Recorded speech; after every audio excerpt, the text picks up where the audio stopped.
Baik, sekarang saya ingin sampaikan kepada seluruh rakyat Indonesia dan kepada seluruh para kader Demokrat yang bahwa kami dari 0 km Aceh menyatakan bahwa hari ini Indonesia diambang kehancuran.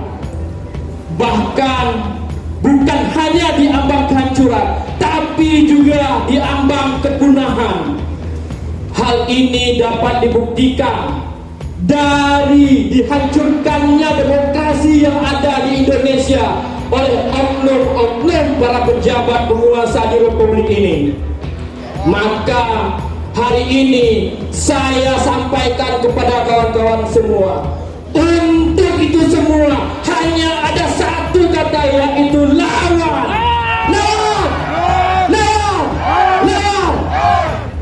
Kawan-kawan, para pengurus dan juga kader Partai Demokrat yang kami banggakan, dan warga negara Indonesia yang saya cintai, saya ingin menyampaikan bahwa saat KLB berlangsung, kami berada di Sumatera Utara dan di sebuah langit tersebut. Namun pada saat itu negara tidak hadir bersama kita. Negara tidak hadir di saat dilaksanakannya KLB tersebut.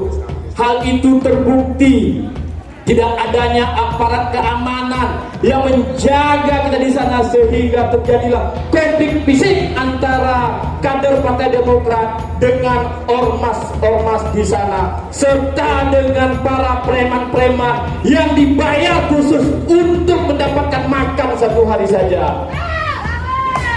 Hari ini, ketika hari Senin kami tiba di sini dan menuju Menkumham, saya merasa bangga dan lega, kawan-kawan, karena negara sudah hadir bersama kita. Negara sudah membuka matanya bersama kita. Itu dapat dibuktikan dengan banyaknya aparat keamanan yang datang ke sini, kawan-kawan, untuk melindungi kita dan bersama dengan kita. Tepuk tangan buat aparat keamanan.